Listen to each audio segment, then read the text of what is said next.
잠언 4장 15절, 아니 23절, 915페이지. 잠깐 우리 함께 같이 읽겠습니다. 모든 더욱 내 마음을 지켜라. 생명의 근원이 이에서 남이니라.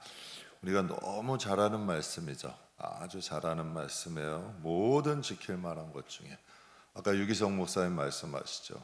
우리가 가지고 있는 계좌, 우리가 가지고 있는 돈, 집, 여러 가지들 여러분 어떻게 지켜요? 정말 마음 다해서 지키잖아요. 근데 마음은 지키시냐는 얘기예요. 근데 성경은 이렇게 말씀하세요. 모든 지킬 만한 것 중에 뭘 지켜라? 마음을 지키래요. 왜 지키래요? 생명의 근원이 이에서 남이니라. 믿음과 마음의 관계라는 제목으로 여러분과 잠깐 은혜 나누도록 하겠습니다. 2002년 월드컵 여러분 다 기억하시죠? 2002년 월드컵이 열리던 시기에 한국교회에도 화제가 되는 사건이 일어났어요. 옥하는 목사님 하면 말씀 중심의 제자 훈련하는 분, 조용기 목사님 하면 성령 중심의 은사 사역하는 분으로 많이 알고 있었어요. 근데 이 두 분은 극과 극으로 생각했어요. 옥하는 목사님, 조용기 목사님은 사람들이 생각할 때 다 극과 극으로 생각했는데 이 두 분이 강단 교류를 한 거예요. 옥하는 목사님이 여의도 순복음교회 설교하고, 또 이제 조용기 목사님이 사랑의 교회 가서 설교를 한 거예요. 근데 사랑의 교회 성도들이 걱정이 된 거예요. 은사 사역하는 분이니 막 뛰어다니고 강단에서 노래하고 막 뛰어다닐 텐데 이제 우리 교회 와서 그런 일들을 하게 되면 크게 이제 큰일 났다. 그래서 걱정을 한 거예요. 그래서 조용기 목사님이 사랑의 교회는 분명히 강단에서 춤추고 또 뛰어다닐 텐데 이거 어떻게 하는가 하고 걱정을 한 거죠. 그런데 오히려 조용기 목사님은 핸드마이크도 사용을 안 하세요. 그분은 핸드마이크도 잘 사용을 안 하세요. 그 오해를 하고 있는 거죠. 제가 기관 사역을 할 때 오살리기도는 최자실 목사님과 조용기 목사님이 설립을 하신 곳이에요. 근데 그곳에서 집회를 하려고 하면 규칙이 있어요. 설교자가 핸드마이크를 못 써요.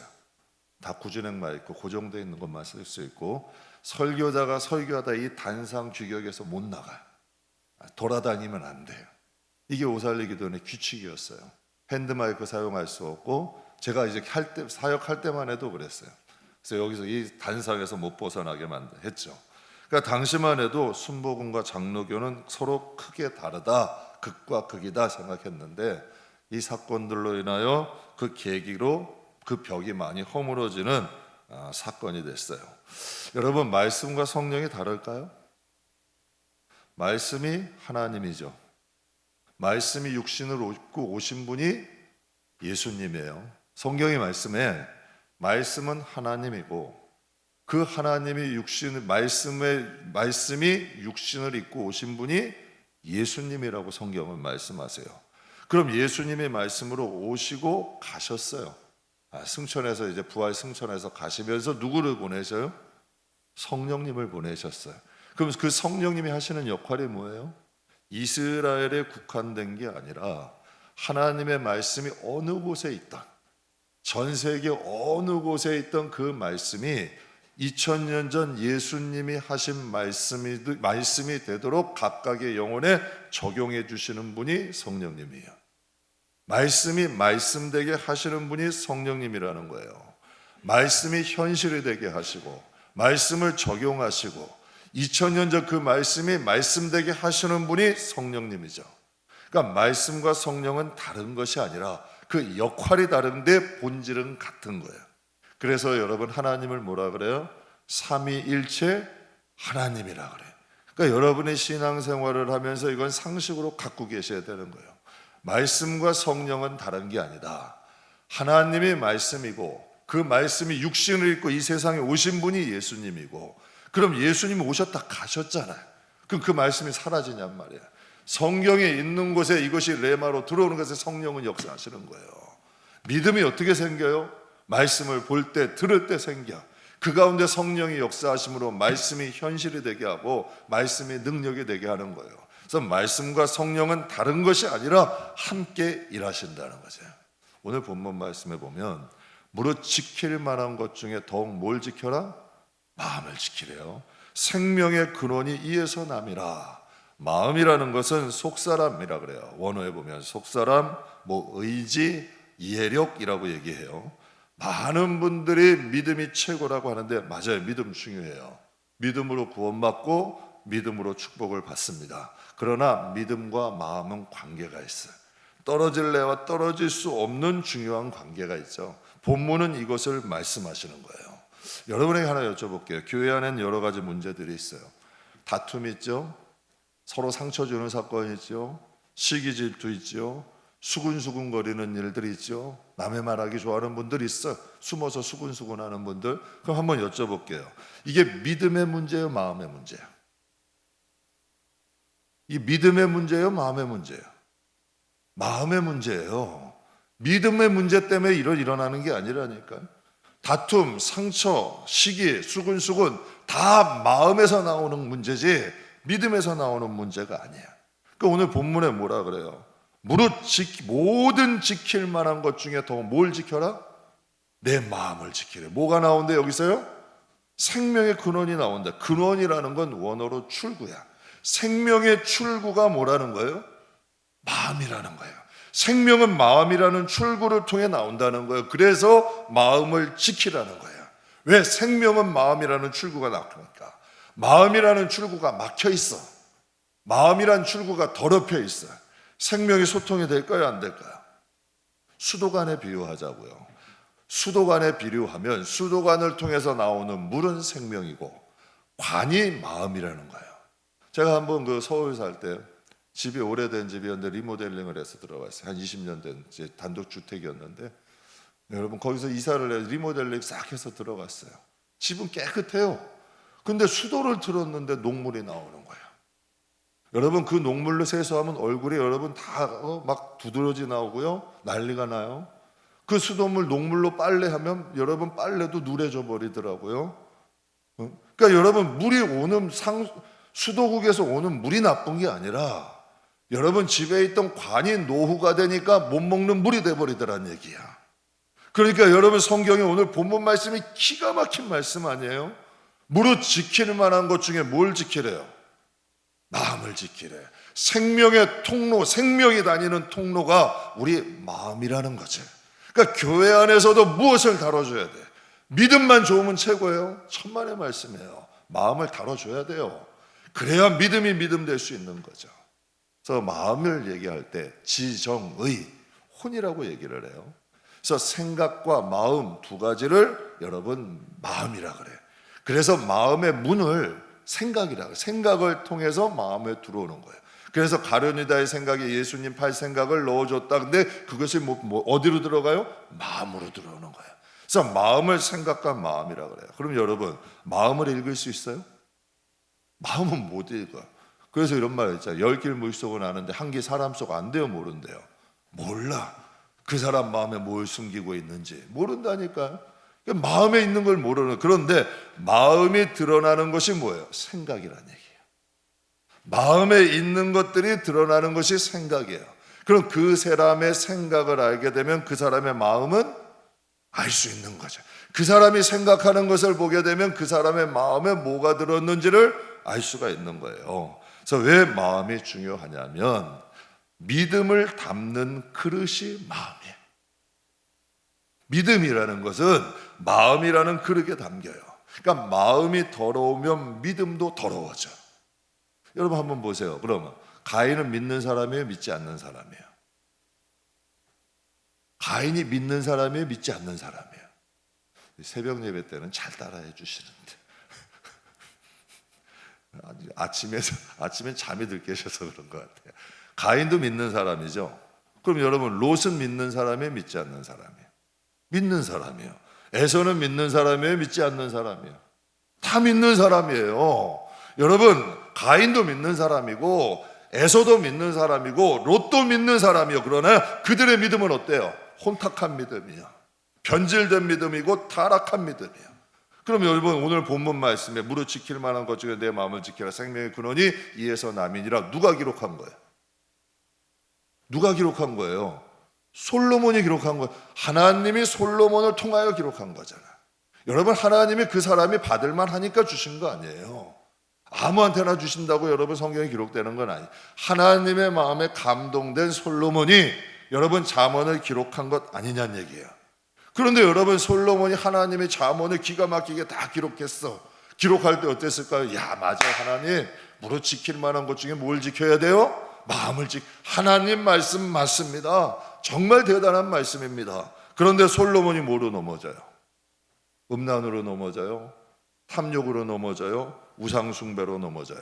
그러면 솔로몬이 믿음이 약해서 넘어진 거예요? 마음을 지키지 못해서 넘어진 거예요? 솔로몬은 믿음이 약해서 넘어진 게 아니에요. 여러분, 그의 마음을 지키지 못하기 때문에 넘어진 거죠. 음란과 탐욕이 이 마음에 들어오다 보니까 우상을 숭배하게 되는 거고, 우상을 숭배하니 믿음이 무너져 버리는 거예요. 음란과 탐욕이 그 마음속에 들어가니 믿음을 무너뜨려 버리는 거죠. 우상을 숭배하게 만들어 버리잖아요. 처음부터 그가 그랬던 사람이에요? 천만에요. 그는 그런 사람이 아니야. 1000번째 들리면 하나님에 대한 믿음이 대단한 사람이에요. 그런데 많은 여인들이 그 왕의 마음이 나이가 많아지니 왕의 마음을 돌이켜버렸다 했잖아요. 그러니까 여러분, 마음이 더럽혀지니까 믿음도 넘어지는 거예요. 여러분 앞에 두 사람이 있다고 생각해 보세요. 한 사람은 믿음이 너무 좋아. 불 가운데 물 가운데, 나는 불 가운데 물 가운데 갈 수 있어 하면서 믿음이 너무 좋아요. 그런데 덕이 없어. 덕이 없어. 담대해. 여러분, 강직해. 그런데 덕이 없는 사람이에요. 근데 한 사람은 첫 번째 사람보다 믿음은 좀 부족해. 근데 덕이 있어. 온유의 사람이. 그렇다면 여러분이 볼 때 믿음이 좋다고 그냥 아주 믿음이 대단해. 근데 덕이 없어. 근데 첫 번째 사람보다 믿음은 좀 부족해. 근데 덕이 있어. 두 사람 중에 누가 더 전도를 잘할까? 첫 번째 사람이 전도 잘할까요? 두 번째 사람이 전도 잘할까? 여러분이라면 누구를 따르겠냐는 얘기예요. 믿음 좋다고 하는데 덕이 없어. 그 사람을 따르겠어요? 믿음은 첫째 사람보다 좀 부족하지만 덕이 있어. 누구를 따르겠냐는 얘기예요. 여러분, 저도 개척했지만요, 개척하는 목사님들 보면 느끼는 점이 있어요. 뭐냐면 되게 믿음은 다 좋아. 여러분, 믿음이 좋으니까 개척하죠. 믿음이 약한데 어떻게 개척을 하겠어요? 그런데 개척하는 분들 중에 믿음은 다 좋은데 참 이상하게 덕이 부족한 분들이 많아. 마음이 연단되지 못해 훈련이 좀 덜 된 분이죠. 제가 개척하면서 느끼는 게 뭐냐면 꼭 개척하는데 제일 필요한 것이 있어. 개척하는 분들은 인내할 줄 알아야 돼. 무조건 인내해야 돼. 그리고 무조건 기다릴 줄 알아야 돼. 그리고 무조건 섬겨야 돼. 절대 개척하는 분이 섬김 받으려면 개척 못해, 그 사람은. 인내해야 되고 기다려야 되고 섬길 줄 알아야 되고 절제할 줄 알아야 돼. 그리고 좀 이 마음에 온유해야 돼. 담아낼 수 있어야 돼. 마음의 연단을 받지 못하면 개척은 스스로 무너지더라고. 스스로 세워지기도 전에 스스로 무너져 버려요. 그러니까 목회도 신앙생활도 어떤 분이 잘할까? 마음이 좀 연단된 분들이 잘해. 믿음 좋다 하는 분들 중에도요, 여러분 교회 안에 견디지 못하고 여러분 돌아다니는 분들 많아. 왜 그럴까요? 믿음은 좋대. 교회는 떠나지 않아도 견디질 못해. 사람하고의 관계가 안 되는 거죠. 그러니까 이 목회도 그렇고 신앙생활도 그렇고 여러분 마음이 좀 연단된 분들이 기피할 수가 있는 거예요. 제가 하나의 예를 들어 버릴게요. 여러분들은 튼튼한 차가 좋으세요? 편안한 차가 좋으세요? 제가 어린 시절에 미국이라는 나라는 좀 디자인도 투박해. 그리고 꼭 튼튼한 탱크 같은 차를 만들었어요. 제 어린 시절만 해도 미국이 그런 차를 지향을 했어요. 그걸 좀 전문 용어로 프레임바디라 그래. 그래서 그냥 딱딱하고 튼튼하고 부딪혀도 그냥 꼭 트럭 같아. 그냥 안 깨지는 차. 근데 일본은 좀 부드러운 차, 좀 소프트한 차, 승차감이 좋은 차를 만들었어요. 그래서 그 바디도 하여튼 그런 전문적인 단어가 있어. 하여튼 좀 부서져도 부딪혀도 미국 차는 그냥 퉁 튕겨 나가고, 여러분 일본 차는 딱 부딪히면 이 충격을 이렇게 먹게 돼 있어. 좀 부드러운 차가 있었어요. 그렇다면 여러분 미국에서는 어떠한 차가 많이 팔렸을까? 미국 사람들이 만드는 차를 많이 팔렸을까요? 일본 사람들이 만드는 차가 많이 팔렸을까요? 차를 타보니까 튼튼해도 불편한 거예요. 그러니까 미국 사람들 자체도 일본 차를 선호하게 되는 거예요. 그러니까 여러분, 튼튼한 차가 좋죠. 튼튼한 차 타려면 트럭 타셔야 돼요. 그런데 승차감은 불편할 수 있죠. 불편할 수 있어요. 장거리를 가는데, 동행하는데 여러분 불편할 수 있어요. 이왕이면 튼튼하고 편한 차가 좋잖아요. 덕이 있는 사람이 곁에 있으면 편하네요. 그런데 여러분, 정말 여러분 드센 사람들, 좀 튼튼한 사람들, 튼튼하기만 한 사람이 있으면 동행하는 데는 좀 불편할 수 있는 거죠. 예수님의 제자들 중에 베드로 사로는 믿음이 좋은 사람인가요? 덕이 있는 사람인가요? 베드로는 믿음은 좋은 것 같아요. 그런데 덕이 좀 없는 사람이에요. 덕과는 좀 여러분 상관이 없는 사람이죠. 그런데 그가 예루살렘 교회, 유대인 교회들을 사역을 하면서 베드로 후서를 통해서 성령 안에서 이렇게 얘기를 해요. 이로써 그 보배롭고 지극히 큰 약속을 우리에게 주사, 이 약속으로 말미암아 우리가 정욕 때문에 세상에 썩어질 것을 피하여 무슨 성품에 참여하는 자가 되자? 신의 성품이라는 건 뭐예요? 마음의 신의 성품에 참여하는 자가 되게 하려 하셨느니라. 그러므로 너희가 더욱 힘써 뭐라고요? 믿음의 덕의 지식을 가져라. 여러분, 베드로도 사역을 해보니까 얼마나 다혈질해요. 덕하고는 상관없잖아요. 주변의 제자들 상관없어. 자기만 제일이야. 그래서 여러분, 주님, 나는 주님의 불 가운데 뭐 이렇게 할 겁니다 하고 제자들 상관 안 하고 자기만 독불장군이잖아. 그랬던 사람이 사역을 하면서 느끼는 점이 있는 거예요. 야, 이렇게 하면 안 되겠다. 신의 성품에 참여하는 자가 되야겠다. 믿음만이 있는 게 아니라 믿음의 덕이 있어야 되는구나. 덕에 또 지식을 가져야 되는구나 얘기를 하는 거죠. 여러분, 믿음이 좋다고 믿음이 성장한다는 게 뭘까? 성경을 통해 보면 여러분, 우리가 이것을 좀 알아야 돼. 분별이 돼야 돼. 믿음이 좋다는 게 뭐예요? 믿음이 성장한다는 게 뭐예요? 성경은 분명히 말씀하셔요. 믿음의 덕을 입는 게 성장하는 거예요. 믿음의 덕을 입고 덕의 지식을 갖는 것이 믿음이 성장해 가는 거지. 믿음만 있으면 나는 살 수 있어요. 그러나 믿음의 덕을 입으면 나도 살고 남도 살려. 그래서 여러분, 믿음의 덕을 입는 게 성숙한 신앙이야. 성장한 신앙이야. 여러분, 어린 성도들은 뭐 자기밖에 모르잖아. 이기적이잖아. 그런데 조금 성숙하면 뭐예요? 좀 배려가 되잖아. 남도 생각하잖아. 믿음의 덕을 입은 거예요. 그러니까 전도가 되는 거고, 그러니까 많은 사람들에게 덕도 되는 거죠. 그래서 성경에 유명한 말씀이 있어요. 성경에 대한 유명한 말씀, 성경이 무엇이냐에 대해서 우리 잘 아는 말씀이죠. 디모데후서 3장에 모든 성경은 무엇으로 된 것이다? 하나님의 감동으로 된 것으로 교훈과 책망과 바르게 함과 의로 교육하기에 유익하니 하나님의 사람으로 온전하고 선을 행할 수 있는 능력을 만든다라고 해요. 그렇다면 여러분, 교훈과 책망과 바르게 함과 의로 교육하기에 유익하다. 그것은 여러분 영을 교훈하고 책망하고 바르게 하는 거예요? 아니면 마음과 생각을 교훈하고 책망하고 바르게 하는 거예요? 마음과 생각을 교훈하고 책망하고 바르게 하고 의로 교육하는 거죠. 왜? 세상에 익숙해 있으니까. 세상에 익숙하고 세상에 여러분 익숙해 있고 세상을 닮아 있는 우리의 마음과 생각이 하나님의 말씀을 통하여 교훈하고 책망하고 바르게 하고 의로 교육하기에 유익하니 우리의 마음과 생각이 말씀을 통하여 교육을 받으면 어떤 현상이 일어나요? 하나님 앞에 온전해지고 여러분 선을 행할 수 있는 능력이 나타난다는 거예요. 선을 행할 수 있는 능력이 있다는 거죠. 그래서 하나님의 말씀에 디모데후서, 이것도 다 바울의 유언서예요. 마지막에 이렇게 얘기해. 큰 집에는 금그릇도 있고 은그릇도 있고 나무그릇도 있고 질그릇도 있고 귀하게 쓰는 도 있고 천하게 쓰는 그릇도 있대요. 누구든지 이런 것에서 자기를 깨끗게 하며. 금그릇 괜찮다는 거예요. 은그릇도 괜찮아. 질그릇 나무그릇도 괜찮대요.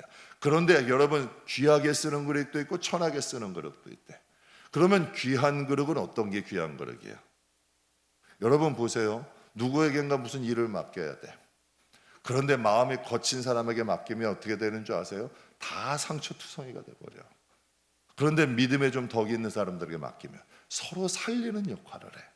그러니까 하나님의 어떤 사람이 귀한 그릇이겠냐는 얘기예요. 그래서 성경에 깨끗한 그릇이 귀한 그릇이래요. 그래서 성경에 말씀하시기를 누구든지 이런 것에서 자신을 깨끗하게 하면 귀히 쓰이는 그릇이 되어 거룩하고 주인의 쓰심에 합당하여 모든 선한 일을 위해서 준비된다는 거예요. 여러분, 믿음 좋죠.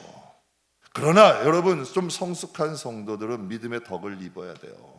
그래야지만 여러분 하나님이 거룩하게 쓸 수 있고 어디에 써도 합당하게 쓸 수 있다는 얘기야.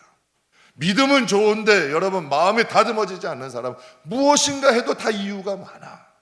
다 자기 생각이 많고 이유도 많고 탈도 많고 이 사람은 뭐가 안 되고 저 사람은 뭐가 안 되고 이건 이렇고 여러분 너무 가리는 게 많아. 그런데 어떻게 하나님의 여러분 쓰임이 합당할 수 있겠어요? 안 되는 거예요. 그러나 마음과 생각이 좀 연단된 사람들은, 믿음의 덕을 입은 사람들은 어디 가도 그 역할을 해내잖아.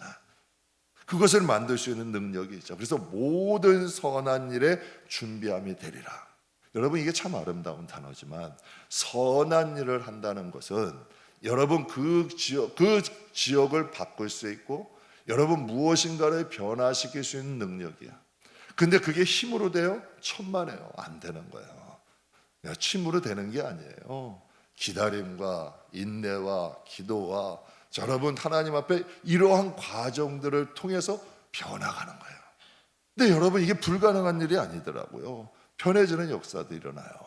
여러분 아무리 산의 진미 좋은 음식이라도요, 더럽혀진 그릇에 있는 것을 먹을 수는 없잖아요. 먹을 수는 없잖아요. 가령 한 사람이 심하게 구겨진 비닐봉지, 다시 구입한 지 오래된 냉장고에 오래 있으면 과일들이 쪼그라들잖아요. 여러분 다 교회라서 냉장고에 오래된 쪼그라든 과일을 다 구겨진 비닐봉지에다가 귤을 드세요 하고 선물한 사람이 있어. 또 어떤 사람은 여러분 조금 예쁜 박스에, 아주 예쁜 박스에다가 싱싱한 귤을 담아서 뭐 손편지까지 하나 서 목사님 맛있게 드시고 힘내세요 하면서 한번 하트까지 뿅뿅 해가지고 딱 했어. 똑같은 귤이잖아요. 똑같은 귤이에요. 여러분 똑같은 귤이지만 무엇이 느껴져요? 포장을 통해서 뭐가 느껴지냐는 얘기예요. 상대방의 마음이 느껴져. 저 사람을 나를 어떻게 얘기해요? 나를 구겨진 비닐봉지 같이 나를 생각하는지, 정말 나를 좀 존중하는지가 느껴진다. 똑같은 귤이지만. 그렇다면 여러분이 하나님 앞에 무엇을 가지고 우리가 천국을 가요? 믿음 가져가잖아요. 믿음 보겠다 하셨잖아요. 그러면 그 믿음을 어느 곳에다가 포장해 가느냐는 여러분의 몫이란 얘기예요. 정말 여러분 예수님에 대한 믿음, 하나님에 대한 사랑을 어떤 마음에다가 담아서 가겠냐는 얘기예요. 사도 바울은 기적도 많이 일으켰고요, 교회도 많이 세웠고요, 정말 하나님의 일을 놀랍게 한 사람이 사도 바울이에요.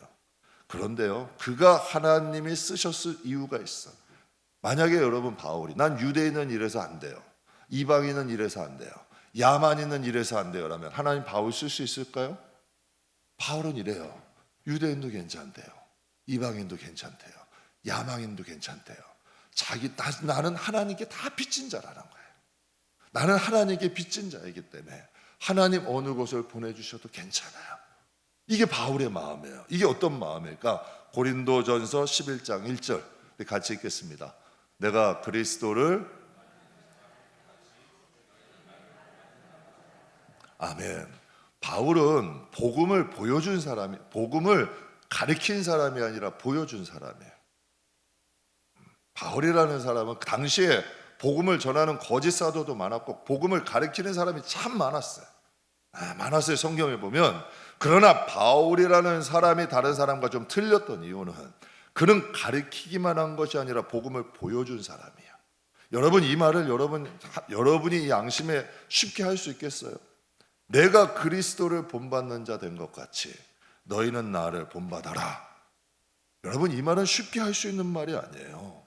그리스도를 모신 바울은 그 마음까지도 여러분 그 마음까지도 그리스도를 본받는 자가 된 거예요. 그러니까 변화된 마음으로 복음을 전하고 복음을 실천하니 금상첨화죠. 하나님이 쓰실 수밖에 없는 사람이라는 거예요.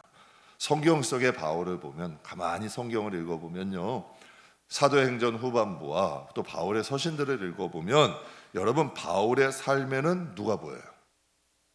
예수 그리스도가 보여요. 바울의 삶을 보면 예수님이 보여요. 여러분 바울이라는 사람은 철저히 누구를 벤치마킹해요? 예수님을 벤치마킹해요. 바울의 여러분 앞에는 예수님밖에 없어. 저는 우리 성도들이 그랬으면 좋겠어요.